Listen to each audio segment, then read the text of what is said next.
qabatanii karaa san irra ciniinnatanii qarrin foon jiraachuu qaban karaa san gadhiisuu kan qabne jabeessinee cimsinee dhaamnaafi hawaasni keenya hawaasni kombolchaa hin burjaajawina dhufinsa keenya odoo isin quban hin qabne dhufu osoo majlisni keessan quban hin qabne dhufu osoo ijoolleen dargaggoonni ustaazonni mashaayikhoonni keessan quban hin qabne dhufu akka nama tokkootti kuma shee jamaarree fujaan khotorobaandii illee yoo taatu khotorobaandii jechuun womadhoo isaan dalagan womadhoo isaan oofan takka dhokannee illee dhufuun keenya yoo badiite ammoo haasoyne san badiifin haasoyne dhiifama gaafanne karaan irra jirru sirrii miti jechuuf hin gaafanne kan akkasitti akka nuu beeytan kabajaaf jaalallaan isinit dhaammanna akka silaayichi salphannee fi xiqqaanneen haasoo bareedaa sanuu hin haasoynu turre akka majlisoota dila deemnee ziyaarru keessaa gammachuun galaa turre bakka sanii qalbii cabaan akka galle silaa waan akkasii hin haasoynu turre garuu kabajaa fi ulamaa'ii teenyaaf kabajaa qabnuuf tokkummaa isaanii waan jaalannuuf wal jaalachuu isaanii waan jaalannuuf hanga dandeeme takkatti hariiroo naa uumamtu jechuuf haasoo bareedaa sana haasoyne malee isin jeequudhaaf yookaan akka biraatti dubbii garagalchanii isinitti himaniifi miti haa khutbaadhaan nu godhaniifi miti namni hanga dandeemetti fin nama harkisuutu irra jiraata osoo banziilaan isaan ibiddaan deemanii banziilatti neeyne waa hedduu gubata ture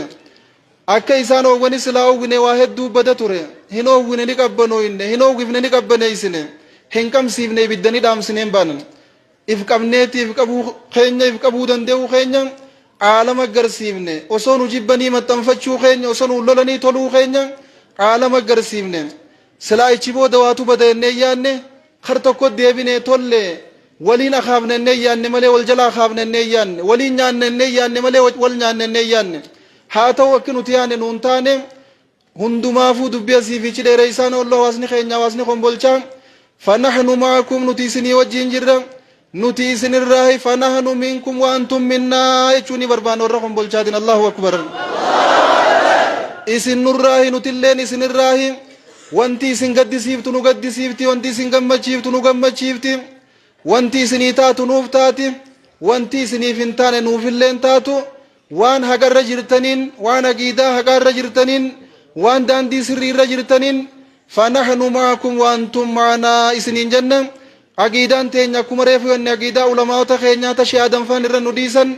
tashee konni keenya min qadiimi zamaanii ilaa hunaa irra deemaa jiran tashee konni ammaas wajjiin jirru sheeliyyi faan qaban aqiidaa isaan kitaabaa fi sunnaa irraa nu barsiisan aqiidaan teenya aqiiduma sani aqiidaa sanirraa if duuba deebi'uunis hin jirtu fiinee guluwwii taanee keessaa bahuunis hin jirtu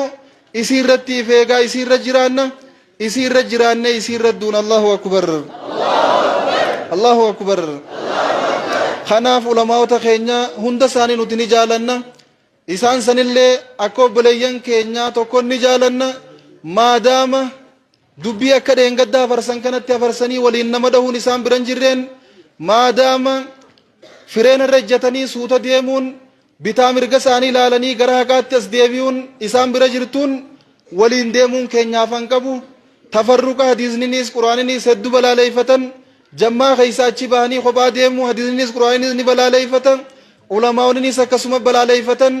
tafarruqa irraa gara ijtimaa dhufuun kophaa deemuu irraa gara jamaa islaamaa dhufuun kophaa dhiibachuu irraa gara waliin dhiibachuu dhufuun hedduu barbaachiftuudha waan ta'eef nama keenya hunda ayyan kaan abbuma fedhe haa ta'u asirra dhaabbannee wani dhaabnuuf wajjiin jiraachuu wal qabannee wal haammannee wajjiin fuulduratti tarkaanfachuu amala haa godhannu hanga dandeemetti tafarruqa irraa ifaatiisinu waan diin keenya keessatti hanqinaa fi rakkina nuuf fidu haa eeggannu maqaalee biyya biraatti kuma sheekonni keenya jaan namni siyaasaaf itti fayyadamu maqaalee namni waliin dhahuudhaaf walii baasu maqaalee akka paartii siyaasaadhaatti mootummaan biyya takka nama kaaniin dhahee yookaan ittiin hidhuuf yookaan ittiin ajjeesuudhaaf nama biraatii baasee ittiin qixaatu asii walii baafne akka ittiin waliin arrabsine akka ittiin waliin xiqqeessine kana jabeessine isinit dhaammanna maqaan rakkoo qabaatee osoo hin taane maqaa jalatti dahatanii waa waaduu maqaa jalatti dahatanii waa balleessuutu argama wanni san akka nurraa dhaabbattu dhaammanna ani irra jarjaraa namaatii fi irra dallanaa namaatiin ture dur hedduun keessan na beeytan namni walgahii irratti illee hedduu nama dhawu ana kanamallee arrabsu ana kafiniinee jarjaree waa hedduullee balleessu ana zabana kan akka waaniin gara guddinaattichi seenee fakkaatti rabbi qabbana naa buusi qabbanaawa qabbanaatiin dhufe zabana kan ajaa'iba qabbanaa'uun keenya san khayrumaaf jennee yaaduu turre namni hedduulleen irraa gammadanulleen itti gammanneef qabuusan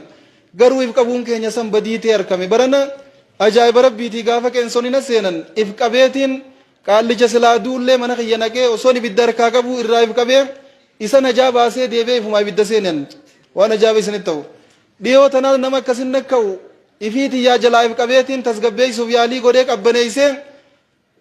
anummaan akka tokko ta'e waan ajaa'iba isinitti ta'u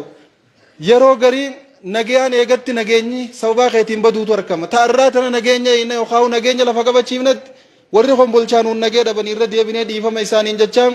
kana caalaa wanni turruun jirtu sheeliyyi jala deema sheeka keenya sheessan guddaa jala deema bakka bu'aa isaanii sheeliyyi jala deema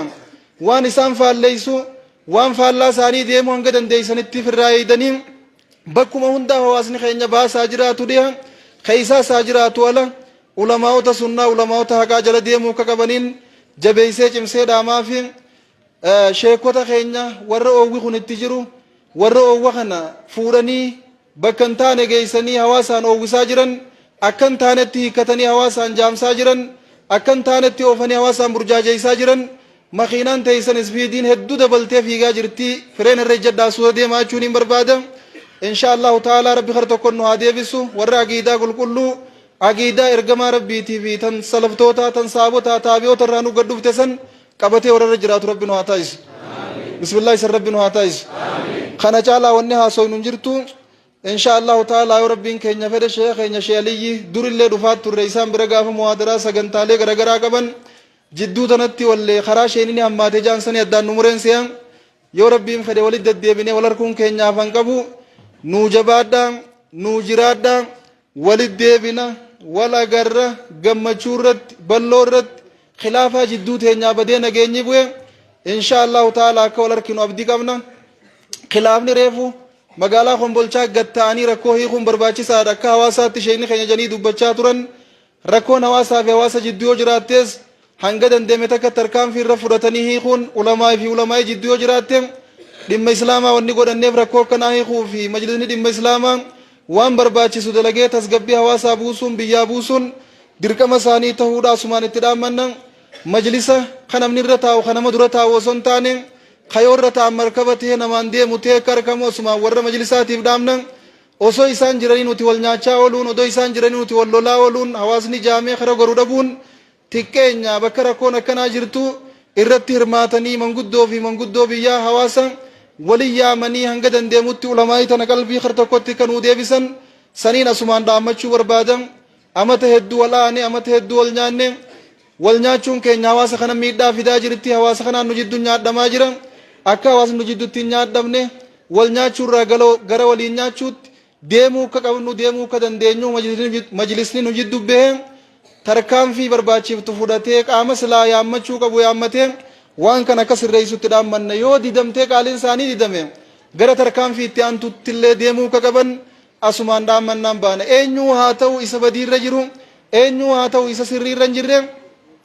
hanga dandeemu takka nasihaa godhanii fi dhaamsa dhaamanii fi sirreessuuf yaalanii yoo dideemmoo tarkaanfii itti aantu deemuun dirqama ta'a walin nu dhiisanii wal nu nyaachisaa ooluun nu wal nyaatu walin nu daawwachaa ooluun majlisa keenyarraayis hafuudha qabdi asirraa kaasii godinarraa hanga oromiyaarraa hanga federaalaa wanti nuti dhaammannu rakkoo hawaasa islaamaa jidduutti argamtu hiikuun gahee majlisaati waan ta'eef qaama isaan barbaachisu yaammatanii rakkoo tana furuu akka qaban yeroo hedduu nuti majlisa irraa akka dhabnee majlisa komachaa turre sadarkaa arrabsuutti illee fiinee turre majlisni abaash kadursan nama tarkaanfii irra fudhatee sheekh jamaal faa warra isaan aseeranii finfinneetti ol galchani gaafa abaash dhuftu waan abaash dura dhaabbachaa turaniif jecha ahmaddiin jabal faa kaamil shamsuu faa isaanii hidhee ture waa hedduu dalagaa ture majlisni dursan nama ajaja isaanii jalaa xiqqoo achi ba'u tarkaanfii irra fudhatan keenya kaammaa kun hedduu takka maal dalagu jiraan gaafii namatti taati wanti nuti jabeessine isaanii dhaammannu rahmata keessa wasanaan beeyna rabbiin kun maqaan isaa sabuuri haliimi rahiimi rahmaani maqaan isaa gaggaarii ta'uun akka nagayaan jiraanu nu gooti osoo akka rabbiin akka maqaa isaa kana gaarii osoo ta'uu baatee badii xiqqoo hundarra nu gombisaan baanne ammoo isaanilleen rahmata keessa wasanaa bahuun daangaa tarkaanfachuun akka namni badii keessa fagaatu godhaa jirti waan ta'eef hanga tokko gabboonii hawaasa keessatti carraaquu akka qaban bakka khilaafni jiru tarkaanfii irra fudhatanii sirreessuu akka qaban asirra dhaabbannee dhaammanna yoo isaan dalagan nuti wanni wal nyaachaa olluuf hin jirtu kana wanni nan dhaammadhu kana caalaa wanni hin deemu hin jirtu galatooma ulfaadhaa majlisni dalaga tinjiru jechuu qiyyaa miti dalagaa gurguddoo jiran khaleessa arra odoo isaan bakka khaleessa namni biraa ture irraa nu miidhaa ture san osoo isaan jiraachuu baatanii kana walitti dhufuu hin dandeenyu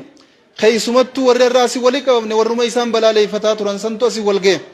akka khaleessaa silaataati irraa asii walitti dhufuu hin dandeenyu balaa warra sanii nurraa qabuun isaanii qofti gayaadha fitinaa abaaysan bakka san irraa kaasanii ichi taanii nurraa hambisuun isaanii gayaadha haa ta'u ammoo tana qofaa miti